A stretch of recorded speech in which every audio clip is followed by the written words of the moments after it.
அப்போ ஒருத்தர் வந்தாரு தோனி. சீரியஸா சொல்றேன், இத்தனை மேட்ச்ல நான் தோனியை பார்த்ததுக்கும் இன்னைக்கு பார்த்ததுக்கும் ஒரு டிஃபரன்ஸ் இருந்துச்சு.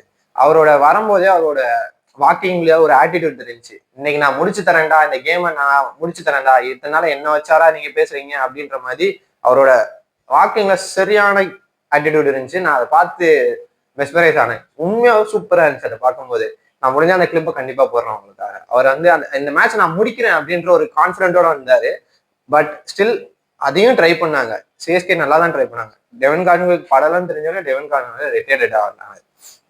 சீரியஸாவே நல்லா தான் இருக்கு. ஏன்னா இது ஹெல்த்தி. ஓகே, அவனுக்கு படல, டீம் வின் பண்ணும். ஆப்வியஸா நம்ம ஒரு பேட்ஸ்மேனை யோசிக்காம ஒரு டீம் வின் பண்ணணும்னு கோஆர்டினேட்டா யோசிச்சாங்க சிஎஸ்கே. நல்ல விஷயம். ஜடேஜா வந்தாரு.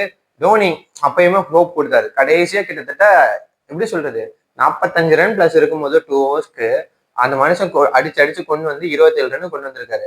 அந்த மனுஷன் இருந்த வரையுமே பஞ்சாப் டீமும் சரி எல்லாருக்குமே ஒரு பயம் இருந்துச்சு. ஏன்னா அந்த மனுஷனால எல்லாமே பண்ண முடியும். அந்த எப்படி சொல்றது, தோனியோட கால்குலேட்டு 2 6 2 4 எப்படி இருந்தாலும் பட்டுரும். கான்பிடண்டா ஆடினாரு.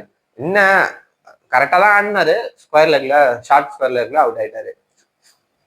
சாரி, ஷார்ட் ஃபைன் லெக்ல அவுட் ஆயிட்டாரு.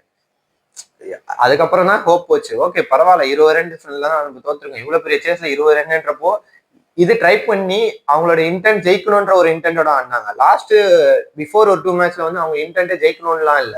இந்த மாதிரி ஜெயிக்கணும், நம்ம ஃபேன்ஸ்க்காகவோ இல்ல பிரான்சைஸ்க்காகவோ நம்ம ஜெயிக்கணும்னு ஒரு இன்டென்ட்டோட ஆடினாங்க. சீரியஸா நான் அதை அப்ரிஷியேட் பண்ணி தான் ஆகணும். End of the day CSK நல்லா ஆடிச்சு. ஓகேவா, இன்னமும் அவங்க வந்து நிறைய இடத்துல சரி பண்ணணும். பவுலிங் யூனிட்லயும் சரி பண்ணணும், ஃபீல்டிங்லயும் சரி பண்ணணும். ஓகே, நெக்ஸ்ட் மேட்ச் கண்டிப்பா வந்து திருப்பி சென்னைக்கு வரும்போது சரி பண்ணிட்டு வருவாங்கன்னு நம்புவோம். ஓகேவா, இதுக்கெல்லாம் உட்காந்து அனலைஸ்லாம் பண்ணி சரி பண்ணுவாங்கன்னு நினைக்கிறேன். நெக்ஸ்ட் மேட்ச் கண்டிப்பா வின் பண்ணுவாங்கன்னு நம்புவோம். ஆல்வேஸ் சிஎஸ்கே தான். ஏன் சிஎஸ்கேனா, நான் சிஎஸ்கே சப்போர்ட் தான். ஓகேவா, கண்ணிலாம் சொல்லுவேன், சிஎஸ்கே சப்போர்ட் தான். நான் கிரிக்கெட்டை பார்ப்பேன், எல்லா டீமுக்கும் சப்போர்ட் பண்ணேன். எனக்கு கோலி பிடிக்கும், ரோஹித் பிடிக்கும், பும்ரா பிடிக்கும், எல்லாரையும் பிடிக்கும். ஆனா அந்த சிஎஸ்கே எனக்குன்னா தமிழ்நாட்டுல இருந்து ஒரு டீம் வந்து ரெப்ரசன்ட் பண்ணது. அதை வந்து தோனி ஆடும்போது எனக்கு தோனியை ரொம்ப பிடிக்கும். ஒரு கேப்டனா ஒரு இம்ப்ரெஸ் பண்ண ஒரு பிளேயர்ஸ் எனக்கு. ஸோ அதனால எனக்கு தோனியை பிடிக்கும். இதை பத்தி நீங்க என்ன நினைக்கிறீங்க? நெக்ஸ்ட் மேட்ச் கண்டிப்பா வின் பண்ணுவோம் நம்ம நம்புவோம். Okay guys, by.